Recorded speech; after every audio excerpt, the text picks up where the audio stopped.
그래서 시작하겠습니다. 골로새서 2장 12절입니다.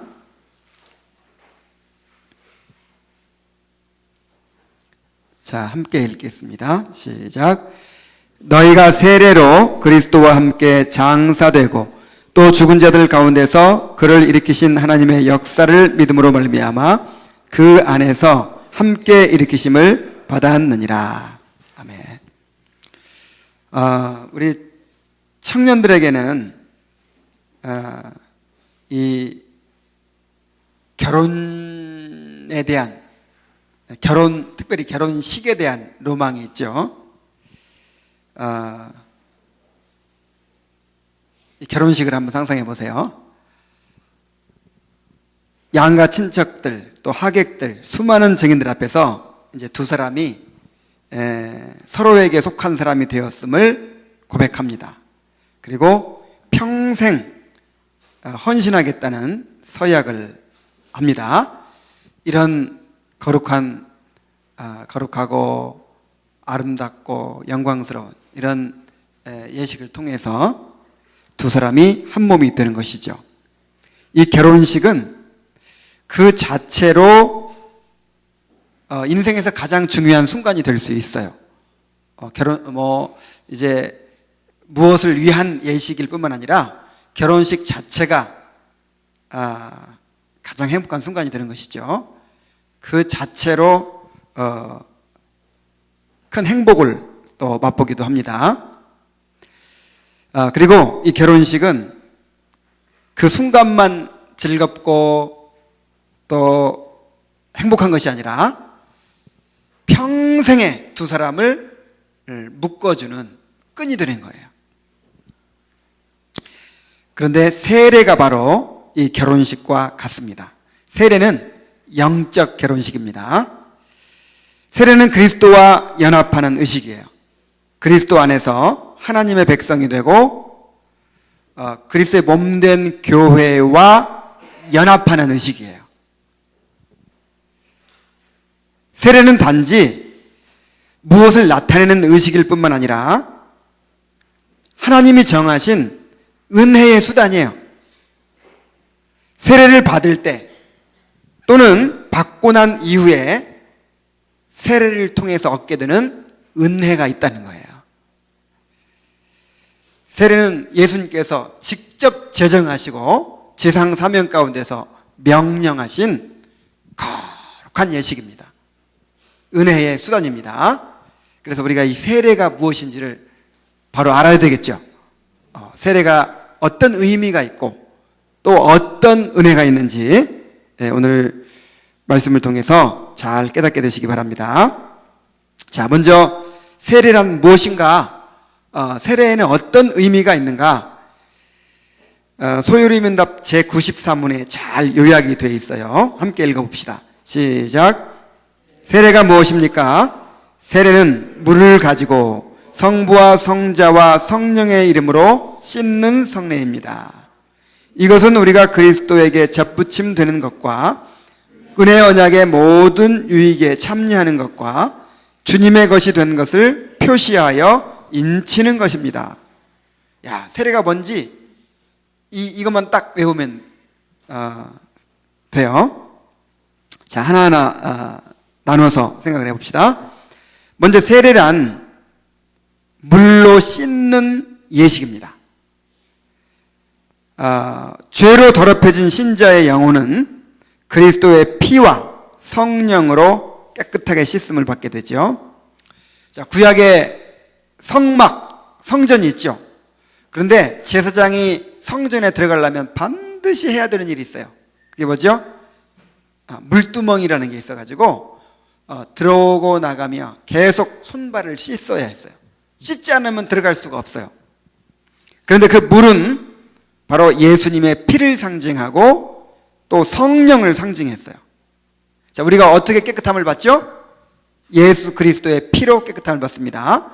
그리고 또 성령을 통해서 깨끗함을 받게 되는 거예요. 성령을 통해서.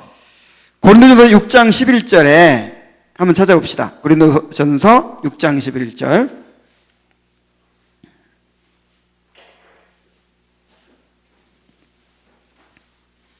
너희 중에 이와 같은 자들이 있더니 주 예수 그리스도의 이름과 우리 하나님의 성령 안에서 씻음과 거룩함과 의롭다 하심을 받았느니라 그랬죠.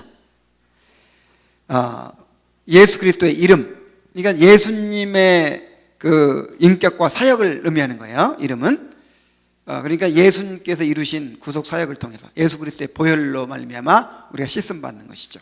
그것이 또 성령을 통해서 이루어져요. 그래서 성령으로 또 씻음 받게 되는 거예요.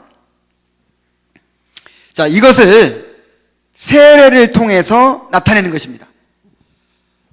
이제 이 성막에서 그 제사장이 번제단에서 드려진 이제 그 양의 피를 받아가지고 성막 안에 들어가가지고 이제 휘장에 뿌리거든요, 이렇게. 그리고 이제 대속죄일 날은 그 성소를 또 깨끗하게 하기 위해서 이렇게 피를 찍어가지고 뿌려요.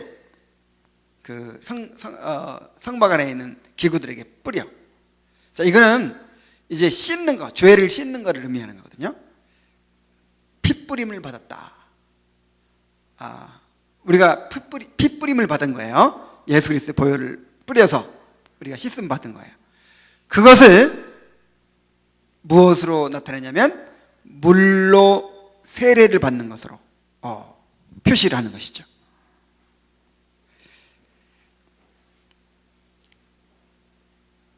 그래서 세례받은 사람들은 예수님의 피로 죄사함 받고 성령으로 거듭난 자라는 것을 그런 표식을 갖게 되는 거예요.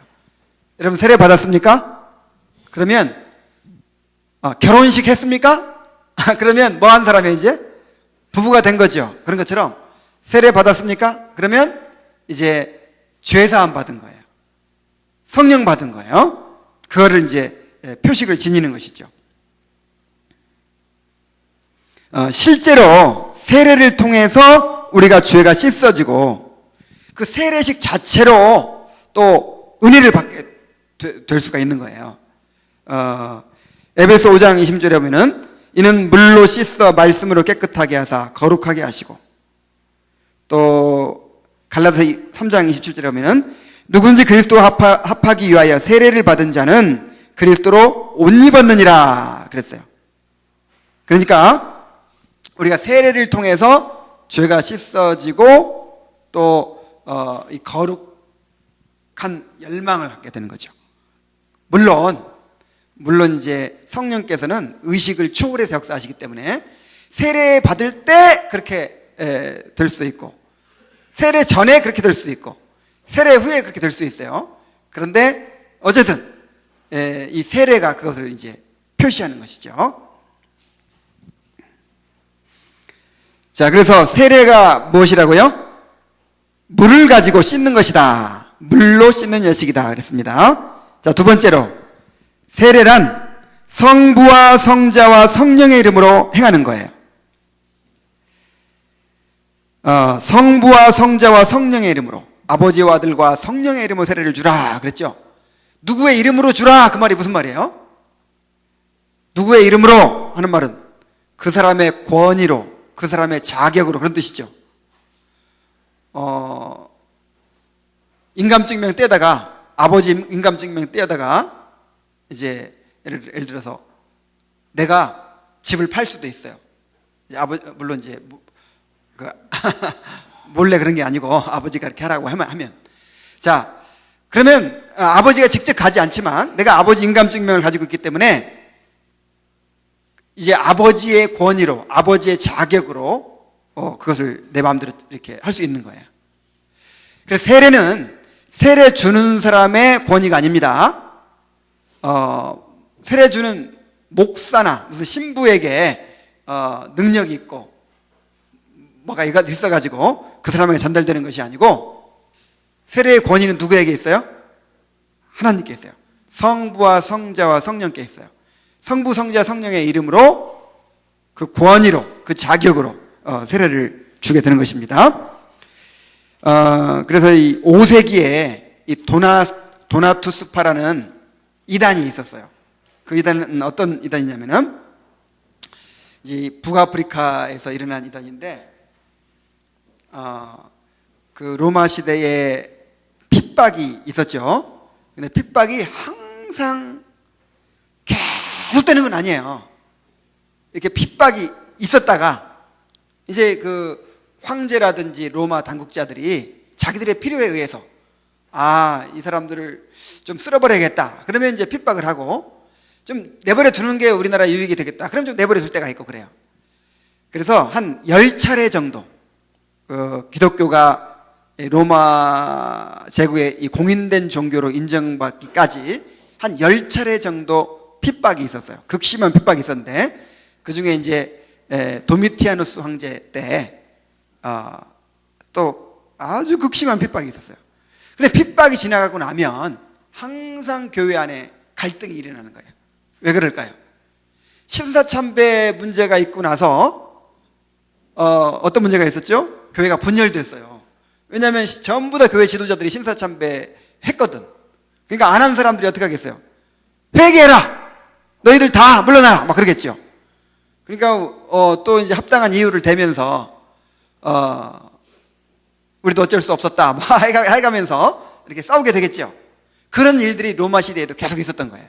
근데 이제 도미티아누스 황제의 핍박이 지나가고 난 다음에 자, 핍박 시대에는 당장 죽이는 거예요. 당장 목숨이 위태로우니까 그때 그냥 로마 황제에게 절을 하고 우상 숭배를 하는 거예요. 그리고 이제 핍박이 다 지나갔어요. 그럼 어떻게 해야 돼요? 이제 회개하게 되고 막 하겠죠. 그러니까 이 도나투스파라는 이 도나투스라는 사람이 이제 그런 사람은 자격이 없다.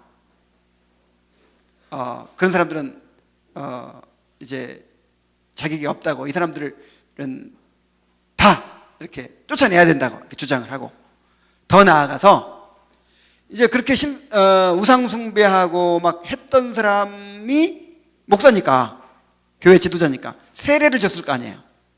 그 세례 받은 거 다 무효다. 다시 받아야 된다. 이렇게 주장을 했어요. 자, 제가 이단이라고 먼저 말했기 때문에 여러분들은 답을 알 거예요. 자, 이 주장이 옳아요, 틀려요? 그 우상 숭배했던 사람이 준 세례, 그 세례는 무효다. 자, 옳아요, 틀려요? 그 사람이 죄를 짓고 혹은 그 사람이 막 이단적인 걸 가르치고 막 그랬어. 근데 그 사람에게 내가 세례를 받았어. 그게 유효해요? 아니면 다시 받아야 돼요? 방금 배웠잖아. 세례는 누구의 이름으로? 아버지와 아들과 성령의 이름으로 받는 거란 말이에요. 그러니까 그 주는 사람의 이름으로 받는 게 아니에요. 바울은 자기가 일부러 세례를 안 줬다고 그랬어요. 만약에 그 주는 사람에게 달려있으면 누구한테 받는 게 제일 좋아? 바울 같은 훌륭한 사람한테 받는 게 제일 좋지. 근데 바울은 자기가 직접 안 줬어요. 주는 사람이 어떤 사람이냐가 아니고 누구의 이름으로 받는 거라고요?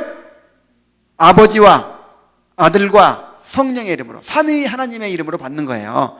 그래서 그 준 사람이 알고 보니까 아주 흉악한 범죄자였어. 나중에 알고 보니까. 나 세례 준 사람이 알고 보니까 성경을 잘못 가르쳤어. 그래도 그 세례는 유효하다 이 말이에요. 누구의 이름으로 하는 거니까? 아버지와 아들과 성령의 이름으로 주는 거니까. 그리고 아버지와 아들과 성령의 이름으로 세례를 준다는 말은 또 무슨 말이냐면은, 이 이름으로라는 말이 이름 안으로라는 말이에요. 그래서 삼위 하나님과 연합되는 것을 의미해요. 이제 삼위 하나님과의 관계를 맺게 되는 거죠.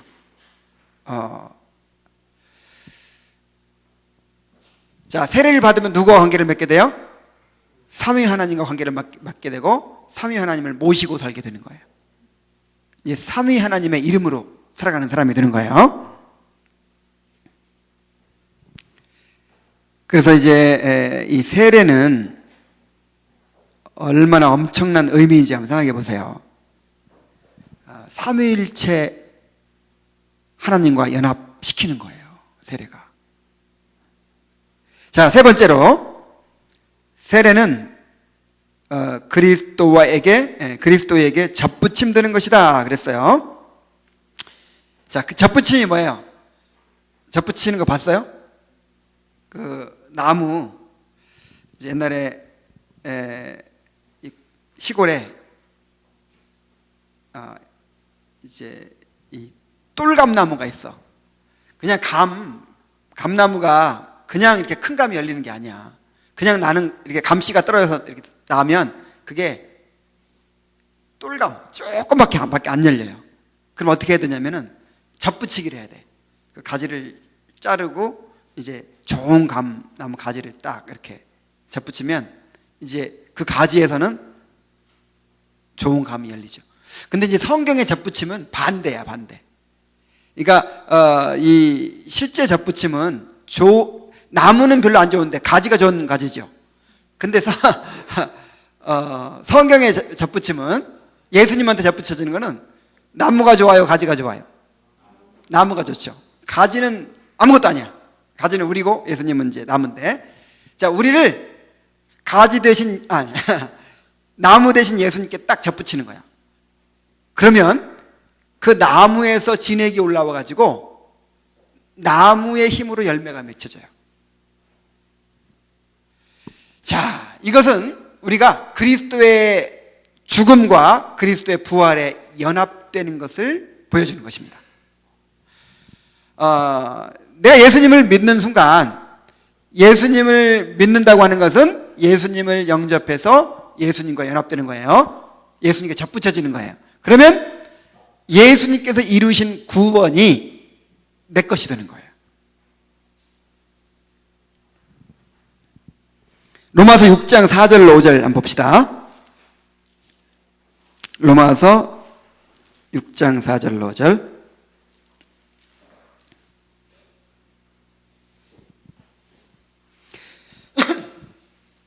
그러므로 우리가 그의 죽으심과 합하여 세례를 받음으로. 자, 그러니까 세례 받는 게 뭐에 합하여 받는 거예요? 죽으심과 합하여 받는 거예요. 그러니까 세례 받을 때 나는 예수님과 함께 죽습니다, 그거예요. 합하여 그와 함께 장사되었나니 이는 아버지의 영광으로 말미암아 그리스도를 죽은 자들 가운데서 살리심과 같이 우리로 또한 새 생명 가운데서 행하게 하려 하심이라. 만일 우리가 그의 죽으심과 같은 모양으로 연합한 자가 되었으면 또한 그의 부활과 같은 모양으로 연합한 자도 되리라.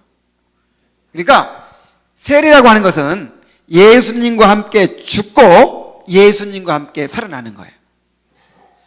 예수님의 십자가가 나의 것이 되고 예수님의 부활이 나의 것이 되는 거예요.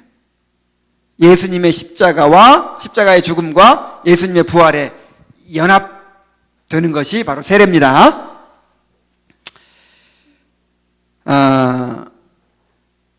그래서 예수님께서 이루신 구원이 이제 나의 것이 된단 말이에요. 바울이 그렇게 고백했죠. 내가 그리스도와 함께 십자가에 못 박혔나니. 아니, 바울이 언제 못 박혔어? 세례로 이렇게 못 박힌 거예요. 세례로. 그러니까 세례 의식 자체로 못 박혔다는 게 아니고 세례 의식이 나타내는 그 예수님과의 연합을 통해서 못 박힌 거죠.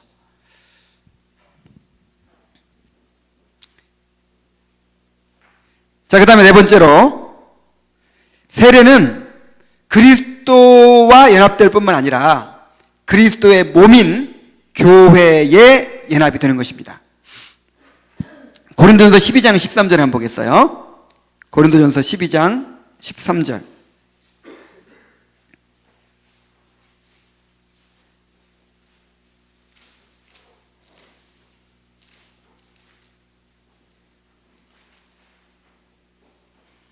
우리가 유대인이나 헬라인이나 종이나 자유인이나 다 한 성령으로 세례를 받아 한 몸이 되었고 다 한 성령을 마시게 하셨느니라.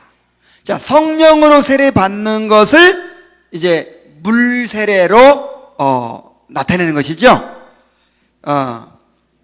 그래서 세례로 이제 한 몸이 되는 거예요.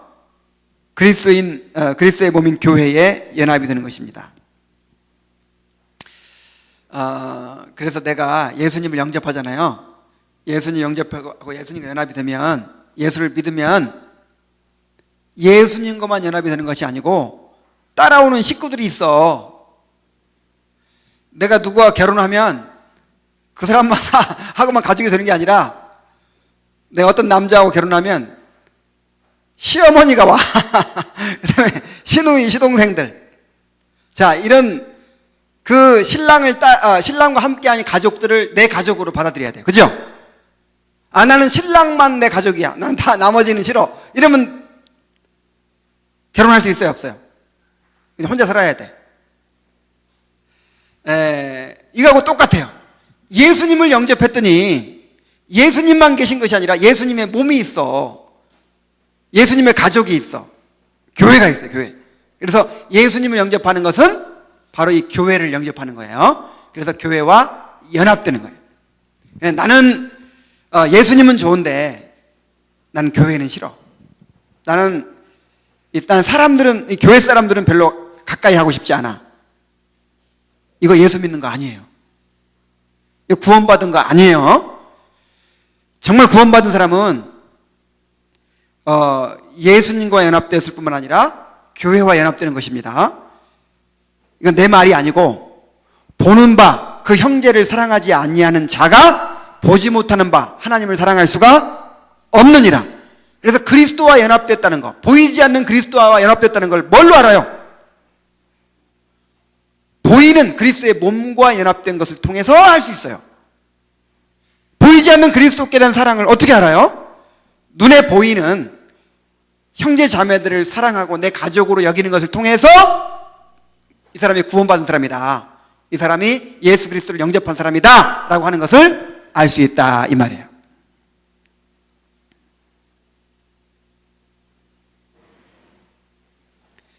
그래서 세례는 예수님과 연합되는 것이고 예수님의 몸인 교회와 연합되는 것입니다.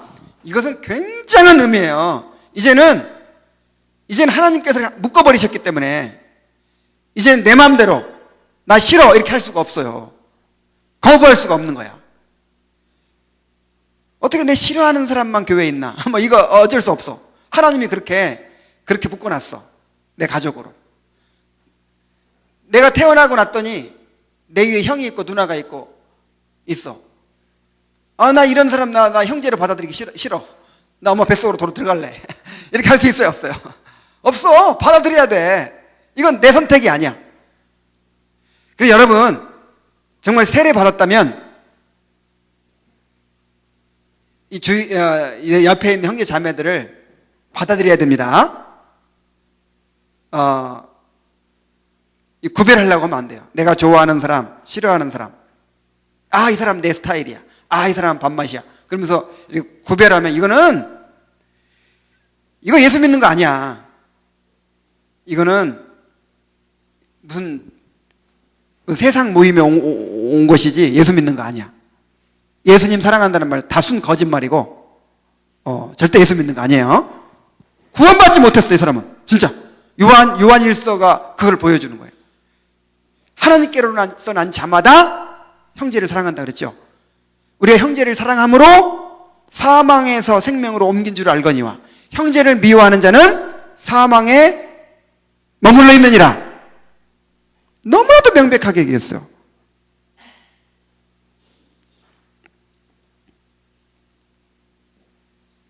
그래서 내가 세례 받은 것이 어떤 의미인지를 알란 말이에요. 여러분 세례 받았죠? 그래, 아직 안 받은 사람들은 이제 그런 마음으로 받아야 돼. 그래, 세례는 함부로 줘서도 안 되고 함부로 받아서도 안 되는 거예요. 우리의 운명이 결정되는 거야. 예수님과 연합되는 거고 예수님 오면 교회와 이제 한 몸이 돼버리는 거야. 같이 죽고 같이 사는 거야. 달면 삼키고 쓰면 뱉고. 이거는 넓은 길로 가는, 그냥 멸망으로 향해 가는 그런 사람들의 그 이야기지, 정말 좁은 길로 가는 참된 하나님의 백성들의 신앙이 아닌 거예요. 자, 그 다음에 다섯 번째로 세례는 은혜 언약의 유익에 참여하는 것입니다. 은혜 언약. 은혜 언약에 대해서 배웠죠? 자, 은혜 언약이 뭐예요? 하나님께서 은혜 언약 맨 처음에 주신 것이 아담에게 먼저 주셨죠. 창세기 3장 15절에 아담에게 여자의 후손을 보내서 구원해 주겠다는 은혜를 언약을 주셨죠. 그것을 아브라함을 통해서 다시 이제 아브라함의 씨로 오는 메시아를 통해서 이제 택한 자들을 구원해 주시겠다라고 하는 게 은혜 언약이에요. 그래서 우리가 구원받는 거는 우리가 뭘 잘 행해서 구원받는 거 아니에요. 우리가 믿었기 때문에 구원받은 것도 아니에요. 왜 구원받아요? 언약 때문에 구원받는 거예요. 하나님께서 언약을 주셨기 때문에 그 언약을 지키시는 거예요. 택한 자들에게. 그래서 이 세례가 뭐냐? 그 은혜 언약에 참여하게 됐다는 표예요. 이게 이제 모형이 있어요. 모형. 이 세례의 모형이 뭡니까? 할례예요. 할례. 구약의 할례. 하나님은 이스라엘 백성과 언약을 맺으시고 할례를 통해서 그 표를 삼으셨어요. 우리 창세기 17장 10절 한번 보겠습니다. 창세기 17장 10절.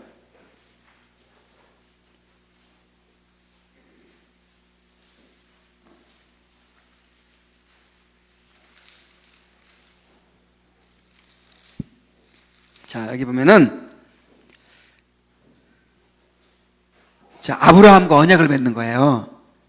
9절 보세요. 아브라함이 또 하나님이 또 아브라함에게 이르시되 그런즉 너는 내 언약을 지키고 내 후손도 대대로 지키라. 너희 중 남자는 다 할례를 받으라. 이것이 나와 너희와 너희 후손 사이에 지킬 내 언약이라. 너희는 포피를 베어라. 이것이 나와 너희 사이에 언약의 표징이니라. 자, 이 할례를 제정하십니다. 지금 하나님이 누구 언약을 맺고 있어요? 아브라함과 언약을 맺으시는 거예요. 내가 네 후손에게 가나안 땅 주겠다. 네 후손에게 후손을 제사장 나라로 삼아주겠다. 네 후손 가운데서 메시아가 태어나게 하겠다. 자, 이런 이제 약속을 주신 거예요. 요게 이스라엘 백성들이 가나안 땅에 들어가기 몇 년 전이냐면 적어도 한 600년 전이에요. 야, 한 600년 전에 아브라함과 언약을 맺으신 거예요.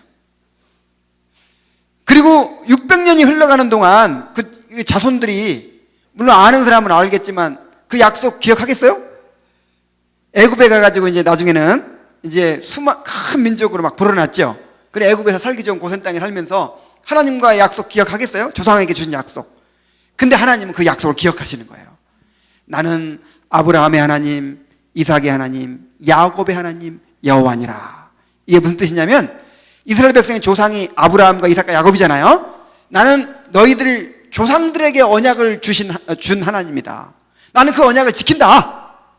그래가지고 이스라엘 백성들은 갈 생각도 안 하고 있는데 그 약속 지키려고 하나님이 그들을 노예로 만들어서 부르짖게 만들고 그 다음에 애굽에서 모세를 보내가지고 열 재앙으로 애굽을 치시고 이스라엘 백성들을 구원해내서 가나안 땅에 들어가게 하신 거예요.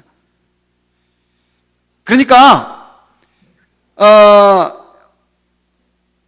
하나님이 일방적으로 언약을 주시고 일방적으로 지키십니다.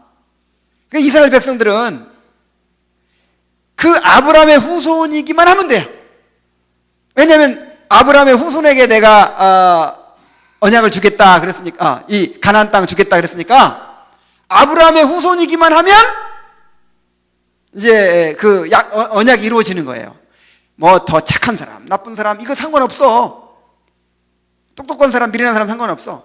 누구이기만 하면 아브라함의 후손이기만 하면. 왜냐하면 그렇게 약속했으니까. 내가 너의 후손에게 주리라 그랬으니까. 그래서 이제 아브라함의 후손은 누구든지 언약의 자손이 된 거예요. 무슨 자손? 언약 받은 자손이에요. 그래서 언약의 자손이라는 표를 주는 거예요. 표. 그게 뭐냐? 할례야, 할례. 언약의 표징. 그래서 하나님이 얼마나 언약을 중요하게 여기시나 봐요. 그래서 나는 언약의 백성이다, 나는 언약의 백성이다 라고 하는 사실을 항상 기억하고 살도록 만드시기 위해서 아예 몸에다가 그냥 언약을 표시해버린 거예요. 평생. 여자들은 자매들은 이해가 잘 안 갈지 모르겠어요. 근데 이 할례가 이 포경 수술이야. 오늘날로 말하면 그 남자의 그 태어나면 이제 그 남자아이의 그 성기 끝에를 잘라내는 거예요. 포경 수술. 그래가지고 이걸 몸에 지니고 다녀. 몸에 지니고 다니면서 하루에 몇 번씩 봐. 언제 보지? 화장실 갈 때 보잖아. 그러니까 항상 뭘 기억하고 살아요? 언약. 아, 나는 언약의 자손이야. 나는 언약의 자손이야. 하나님의 언약을 이루실 거야. 나는 언약의 자손이야. 아시겠습니까? 그런데 그 할례가 이제 이스라엘 백성이 오늘날에는 어떻게 바뀌었죠? 교회로 바뀌었죠. 교회. 이방인 유대인 상관없이 이제 모든 택한 자들, 모든 믿는 자들이 다 교회를 이룹니다. 그리고 할례가 또 어떻게 바뀌었어요? 세례로 바뀐 거예요. 세례로. 그래서 세례는 언약의 표징입니다. 여러분 세례 받았어요? 그럼 이제 언약의 자손이 된 거야. 언약의 백성이 된 거야. 아, 나는 이제 언약의 자손이다. 나는 언약의 백성이다. 하나님이 나에게 언약을 이루실 것이다. 이런 이제 소망을 가질 수 있는 거죠.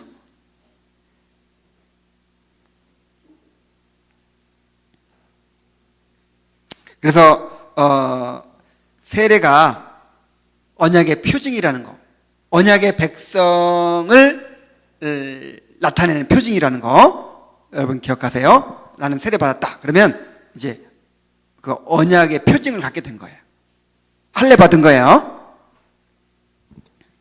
자, 그 다음에 한 가지 더 얘기하면 주님의 것이 된 것을 표하여 인치는 것이라 그랬어요. 주님의 것이라는 것을 표하여 인치는 것이다. 자, 여러분의 물건에 표하죠? 내가 예스24에서 책을 요즘에는 하나도 안 사는데 옛날에는 엄청 샀어요. 샀더니 도장을 하나 보내주는 거야. 이름 파가지고 진요섭 이렇게. 그럼 이제 책 사는 거에다 뭐 하라는 거야? 도장 찍으라는 거야. 도장이 인이죠, 인. 그래서 성경에 인친다 할 때 그게 도장이라는 뜻이에요. 하나님이 인친다 할 때 내 거라는 표시로 도장을 빵 찍는다는 거예요. 하나님이 여러분들을 너는 내 거야, 내 소유야, 이렇게 도장을 빵 찍는 게 뭐예요? 세례야, 세례. 여러분 세례 받았습니까? 그러면 이제 하나님의 소유가 된 거야. 그리고 나도 나는 이제 하나님의 것입니다. 이렇게 고백한 거예요. 이제 나는 내 뜻은 버리고 하나님의 뜻을 위해 살겠습니다. 이렇게 고백한 거예요. 로마서 14장 7절로 9절에 우리 중에 누구든지 자기를 위하여 사는 자가 없고 자기를 위하여 죽는 자도 없도다. 우리가 살아도 주를 위하여 살고 죽어도 주를 위하여 죽나니 그러므로 사나 죽으나 우리가 주의 것이로다. 이를 위하여 그리스도께서 죽었다가 다시 살아나셨으니 곧 죽은 자와 산 자의 주가 되려 하심이라 그랬어요. 그래서 진짜 구원받은 사람들은요, 자기를 위해 사는 사람이 없어요. 정말 예수님 믿고 구원받은 사람들은 이제는 살아도 주를 위해 살고 죽어도 주를 위해 살고, 사나 죽으나 누구의 거예요? 주님 거예요. 아이고 내 인생 내 거야. 그러면 이 사람은 말을 꼭 그렇게 한다는 게 아니라 내 인생 내 맘대로야, 뭐 이런 식으로 살아. 그럼 그 사람 예수 믿는 사람 아니에요? 그냥 종교인이지. 정말 구원받은 사람은 나를 위해 살지 않는 거예요.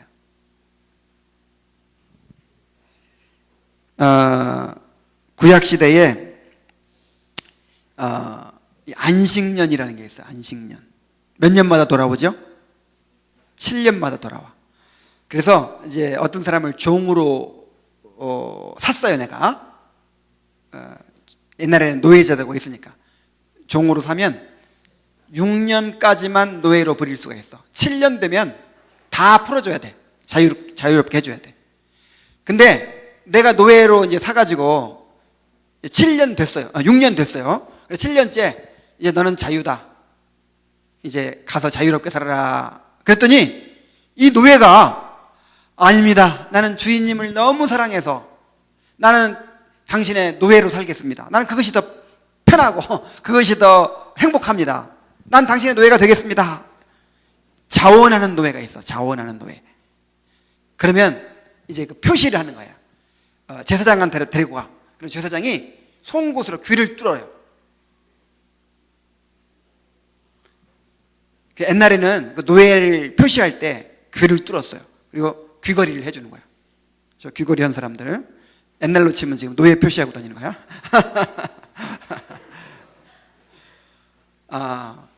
나는 누구의 노예입니다 이러고 다니는 거야.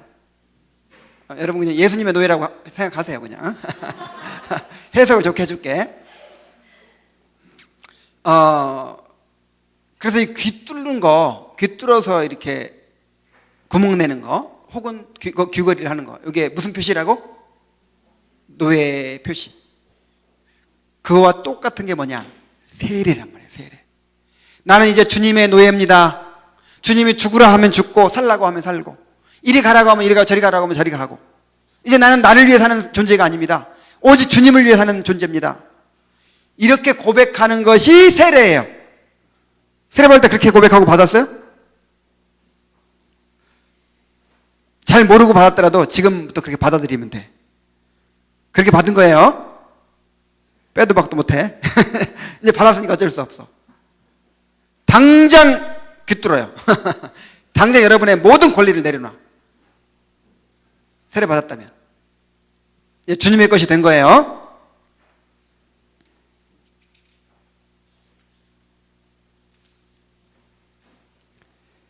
세례 받았다는 사실 자체가 평생 주님의 것을 살아가겠다는 그런 표시입니다. 세례가 이런 의미가 있어요. 자, 이렇게 놀라운 의미로 세례를 받은 거예요. 그러면 이 세례를 어떤 사람에게 베풀어야 할까요? 자, 제95문에 한번 봅시다. 다 같이 읽겠습니다. 시작. 세례는 어떠한 사람에게 베풀어져야 합니까? 세례는 유형교회 밖에 있는 자에게는 아무에게도 베풀어서는 안 됩니다. 그리스도를 믿고 그에게 복종하겠다는 고백을 할 때에 비로소 베풀게 됩니다. 그리고 유형교회 회원의 유아들에게도 베풀어야 합니다. 자, 여기 보니까 세례는 유형교회 밖에 있는 자들에게는 아무에게도 세례를 베풀어서는 안 됩니다. 그랬죠? 자, 유형교회라는 말이 나왔어요. 그럼 또 무슨 교회가 있을까요? 무형교회가 있겠죠. 자, 무형교회라는 말이 무슨 말이냐면은 하나님 보시기에 교회가 몇 개 있을까요? 하나예요, 하나. 전 세계에 하나님의 택하신 사람들, 구원받은 사람들, 거듭난 사람들, 그리고 하나님은 시간을 초월하죠. 시공을 초월하시기 때문에 과거에 구원받았던 사람들, 현재 구원받은 사람들, 그리고 앞으로 구원받을 사람들, 이 전부 다 하나야. 하나님 보시기에는 교회가 몇 개? 하나. 그래서 이걸 가리켜서, 이거는 사람들이 볼 수 있어요, 없어요? 없어. 우리 눈으로 볼 수가 없어. 그래서 무형교회라 그렇게 하고, 그 다음에 불가견적 교회라, 불가시적 교회라, 보이지 않는 교회라, 이런 식으로 표현을 해요. 무형교회. 그런데 그 무형교회가 이 시대에 세상에 나타나 있는 것을 유형교회라 그래요. 이제 세례받고 신앙을 고백한 사람들이 이제 이렇게 들어와 가지고 이 교회를 이루고 있죠. 지금 여러분들이 눈에 보이는 이 상록교회, 이게 무슨 교회? 유형교회죠. 유형교회. 그리고 유형교회 안에는 섞여 있어요. 전부 구원받은 사람들만 있는 게 아니야. 세례받았다 하더라도 세례받았으면 다 구원받은 거예요? 그렇지 않죠? 사실은 구원받은 사람들만 세례를 줘야 되지만 그걸 누가 가장 확실하게 알 수가 있겠어요. 그렇게 하려고 노력은 하지만은 그래서 세례받고 공동체에 들어온 사람 중에도 진짜 중생한 사람이 있고 그렇지 않은 사람도 있어요. 섞여 있어. 그래서 이제 신앙 고백을 통해서 또 세례받고 교회에 들어와서 성례에 참여하고 그 다음에 이제 7일을 받고 말씀을 듣고 지금 이렇게 하고 있는 우리 눈에 보이는 이 교회가 무슨 교회? 유형교회. 유형교회란 말이에요. 그래서 이 땅에 눈에 보이는 교회는 완전할 수 없다는 사실을 우리가 알아야 돼요. 하나님이 그걸 인정하고 계세요. 유형교회를 완전한 유형교회에 대해서 완전해질 것을 요구한다면, 그런 완전한 교회를 찾는다면 이거 잘못된 거야. 완전해지려고 노력하는 것 자체가 잘못된 거예요. 그래서 이 세례는 바로 유형교회 회원이 되는 의식이에요.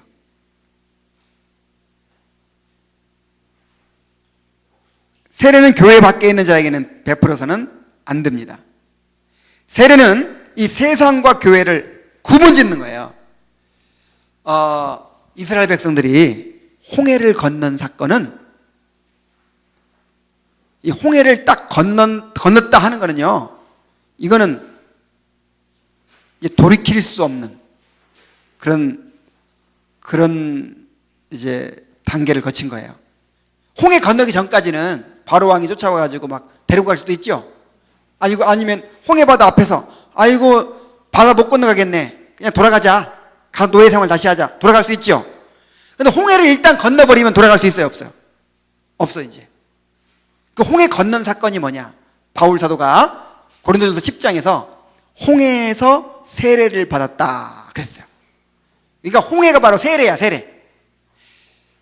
애굽은 세상이고 홍해는 세례고 광야는 교회고 그 다음에 가나안 땅은 천국이야. 그렇게 모형으로 보여주고 있는 거예요. 그래서 이스라엘 백성들이 홍해를 딱 건너었을 때 이미 그들의 운명이 바뀐 거야. 이제는 애굽 사람이 아니라 어디 사람? 하나님의 백성이 된 거예요. 이제는 돌이킬 수가 없어. 빼도 박도 할 수 없어. 그런 것처럼 세례를 받았다라고 하는 것은요, 이제는 세상에 대하여 죽어버린 거예요. 이제 홍해 건너버렸어. 이제는 완전히 하나님의 백성이 된 거예요. 운명적으로. 이제는 애굽 사람처럼 살려고 해서는 안 돼. 이스라엘 백성들이 광야 땅에서 실패한 이유가 뭐냐면 자꾸만 애굽을 그리워해. 애굽에서 살 때는 외와 수박을 먹고 마늘을 먹고 부추를 먹고 파를 먹고 막 그랬는데 여기서는 그런 것도 못 먹고 맨날 만나만 먹고 막 이렇게 하면서 애굽 생활을 그리워해요. 지금 오늘날 그리스도인들의 문제가 뭐냐면은 세례 받았으면 이제 세상에 대해 죽었다니까. 세상의 야망, 세상에서 행복해지려고 하는 거 포기해야 돼. 세상에서 성공하고, 물론 이제 세상에서 다 포기하라는 건 아니죠. 말하자면 내려놓으라는 거죠. 내려놓으라는 거. 돈을 가지고 있지만 돈에 이제 희망이 없는 거야. 소망을 거는 게 아니야. 직장 생활 하지만 세상 사람들 어떻게든 직장 생활 잘해가지고 성공하고 막 이게 목적이라면 우리는 이제 그거 다 포기한 거야. 이제 직장 생활 열심히 하지만. 그래서 하나님이 뭐 높여주시면 높아지는 것이고 그렇게 안 되면 어쩔 수 없고 우리는 초월하는 거예요. 세상에 대해서는. 이제 우리는 오로지 광야에서 훈련받고 가나안 땅 가는 것이 우리 그리스도인들의 목표입니다. 세례 받았다고 하는 것은 이것을 고백하는 거예요. 그래서 세례는 누구한테 줘야 됩니까? 그리스도를 믿고 그에게 복종하겠다는 고백을 할 때 비로소 세례를 베풀게 된다는 거예요. 다시 말하면 세례는 진정으로 회심한 사람에게 주는 거예요. 본인의 신앙 고백이 분명하고 회심의 증거가 있을 때 세례를 주는 거예요. 그러니까 세례는 나 세례 받을래요 그래서 받는 게 아니야 사실은. 이제 인도자들이 볼 때 이 사람은 확실하게 회심했어. 이제 교회 온 지도 한 몇 년 되고, 그 다음에 그동안 열심히 이 소요리문답 같은 교리 공부를 해서 진리를 무장했어. 그리고 예수 그리스도를 영접해서 정말 구원받았어. 그리고 정말 회심한 증거가 보여 삶에서. 그러면 이제 세례를 받으라고 하는 거예요. 그럼 거기에 순종해서 신앙을 고백하고 받는 거예요.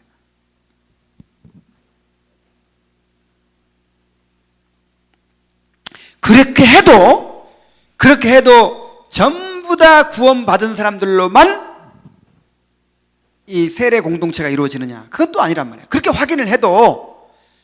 해도 인간은 다 확인할 수 있어요, 없어요? 없어요. 막 뱃속을 다 막 갈라서 볼 수도 없고, 뱃속을 갈른다고 해도 그게 보입니까? 구원받은 생명이 보입니까? 그래서 이 교회 안에는 세례 받고 들어왔어도 구원받은 사람도 있고 받지 않은 사람도 있을 수밖에 없다 이 말이에요.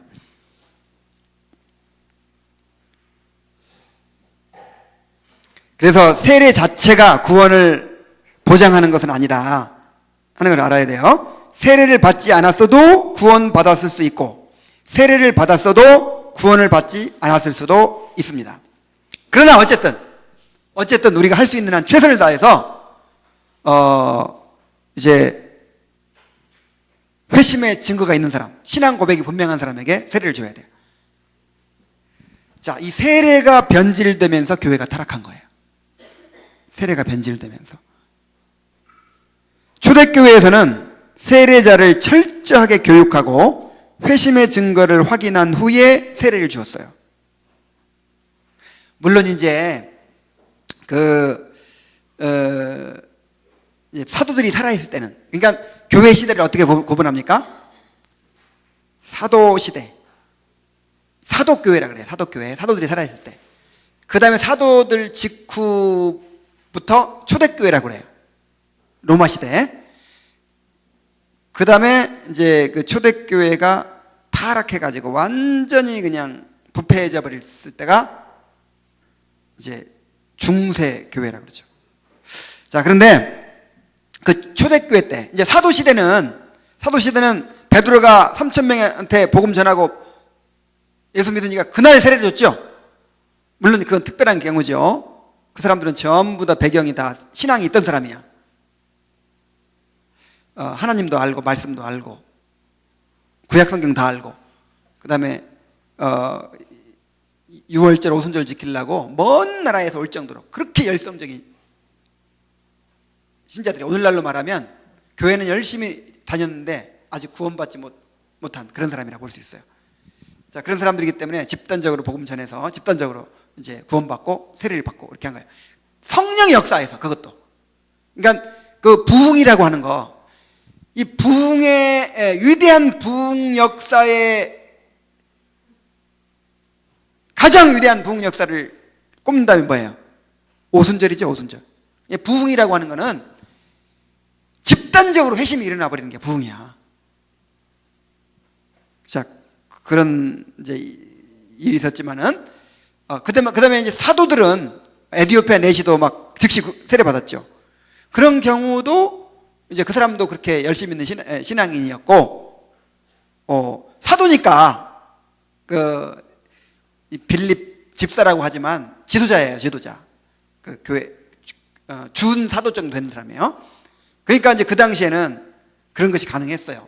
근데 이제 사도 시대 직후부터는 그걸 초대교회라고 하는데, 초대교회에서는 세례를 철저하게 줍니다. 그러니까 한 2년 동안을 교리만 가르쳐요. 그러니까 지금처럼 막 이 예수님을 아쉬운 분으로 만들고 의뢰 위치로 만들고 이런 전도가 아니에요. 그때는 전도라는 게 없어. 전도라는 게 아예. 초대교회는. 왜냐하면 핍박시대이기 때문에 거리 나가서 전도지 뿌리면서 예수 믿으세요 했다가 다 잡혀가지고. 그러니까 자기가 예수 믿는 것조차 숨겨야 되는 시대잖아. 근데 순전히 그 진정한 회심의 증거 때문에, 생각해 보세요. 얼마나 예수 믿기 어려운가. 그 당시에는 그러니까 핍박은요 사도시대에 있었던 게 아니에요. 사도시대는 핍박이 시작되기 전이야. 본격적인 핍박이. 그러니까 사도들이 죽고 나서부터 본격적으로 핍박이 시작된 거예요. 그러니까 그때는 예수 믿으면 핍박받죠. 그 다음에 가난해져.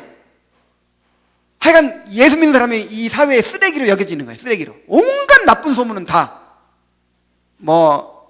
혼음을 한다, 어린아이 고기를 먹는다, 피를 마신다. 그러니까 예수 믿는 사람은 하여간 사회에 그냥 완전히 그냥 핍박받고 재산 약탈당하고 가난하고 그런 나쁜 소문 다 듣고 이런 사람들이거든. 그러니까 누가 예수 믿으려고 하겠어요. 그리고 그 당시에 전도도 할 수 없다 그랬죠. 그런데 그 당시 핍박 시대니까 한 사람 한 사람이 다 어떤 사람이에요? 전부 다 진정으로 중생하고 회심한 사람들이에요. 그러니까 완전히 그냥 그 사람들은 순수한 그런 신앙을 가지고 있죠. 순전히 삶의 증거를 통해서 전도가 이루어진 거예요. 예를 들어서 경기장에 가서 죽을 때 막 악에 받쳐가지고 막 증오하면서 죽는 게 아니라, 하나님 저들의 죄를 용서해 주세요. 그리고 막 기뻐하면서 이제 내가 곧 천국 간다 그러면서 막 찬송하면서 죽는 거예요. 그런 거 보면서 우리는 핍박하는데, 나쁜 놈들이라고 막 핍박하는데 이 사람들은 오히려 축복한단 말이에요. 그 산상수훈을 그대로 실천하는 사람들이에요. 그러니까 거기에 감화를 받아가지고 10년 만에 40%씩 성장했다는 거예요.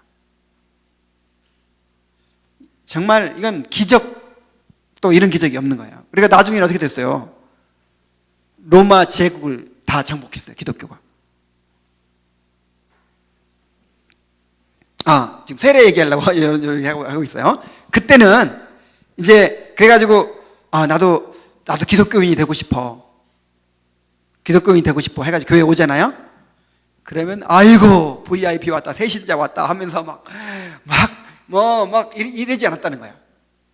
경계를 하는 거야. 오히려 이 사람 혹시 첩자 아닌가 경계를 하고 예배 참석도 안 시켜. 그리고 이제 당신 정말 예수 믿기 원하면, 구원받기 원하면 먼저 당신 성경을 공부해야 됩니다 해가지고는 한 2년 동안 교리 공부를 시키는 거예요. 복음을 전하는 거예요. 그러면서 그 안에 이제 회심의 증거가, 거듭난 증거가 분명히 드러나잖아요.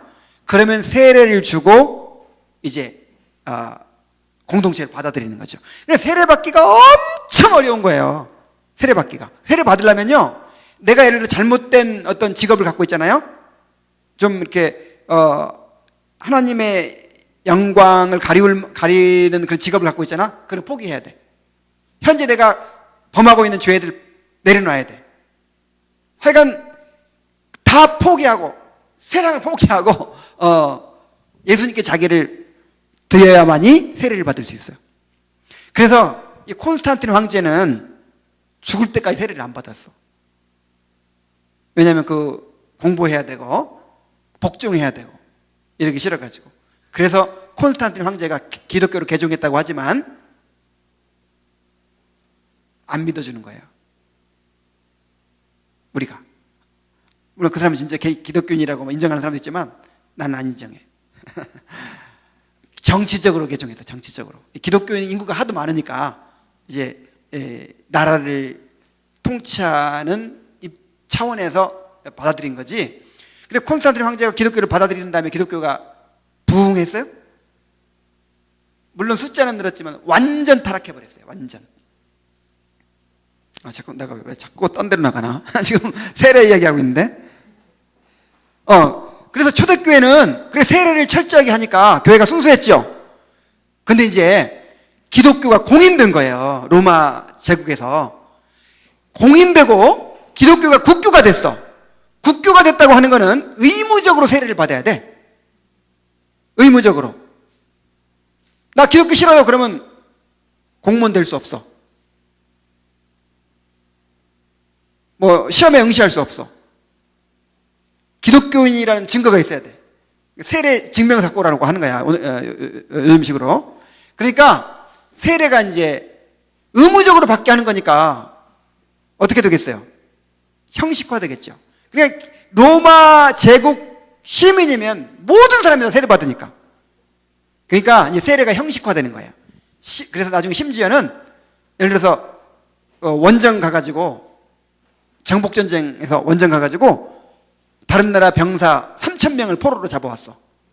이놈들 전부 세례를 줘가지고 기독교인으로 만들어!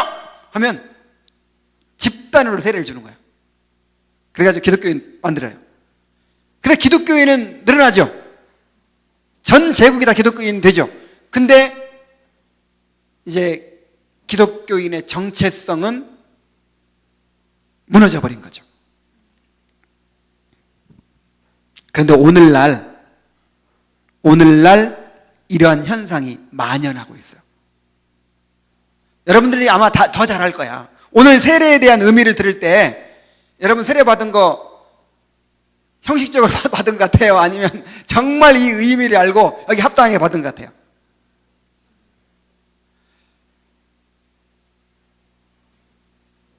오늘날에 이런 식으로 되고 있어. 지금 복음을 알지도 못해.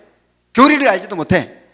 그리고 정말 회심한 증거도 없어. 정말 주님께 자기를 복종시키고자 하는 그것도 없어. 그런데 그냥 세례를 주는 거예요. 뭐 진중 세례라 그래가지고 막 군인들 막 단체로 세례 주고 세례 받아놓으면 언젠가 나중에 예수 잘 믿게 돼. 이게 지금 그리스도께서 세우신 거룩한 예식을 이렇게 더럽히고 있어요. 그래서 교회가 이 모양인 거야. 세례만 예수님 말씀대로 제대로 해도 얼마나 교회가 순수해지겠어요.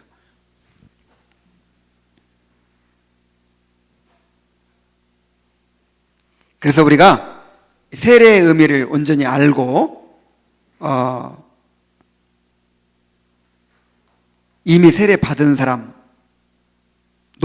앞으로 받을 사람도 그 세례에 합당한 은혜를 받도록 그렇게 추구를 해야 됩니다. 자, 유아 세례에 대해서는 다음 기회에 또 말씀을 드리도록 하고 이제 결론을 맺겠습니다. 자, 세례를 받은 사람들은 자신이 받은 세례의 의미를 다시 한번 생각하시기 바랍니다. 내가 6가지를 말씀드렸어요. 첫째, 죄사함 받고 깨끗게 된 것을 의미한다. 둘째, 삼위 하나님의 이름으로 세례를 받은 것이다. 셋째, 언약의 백성이 된 것이다. 언약의 표징이라고 그랬죠. 네 번째로, 그리스도의 죽음과 부활에 연합된 것이다. 여섯 번째로, 그리스도의 몸인 교회에 연합된 것이다. 여섯 번째로, 주님을 위해 사는 사람이 된 것이다.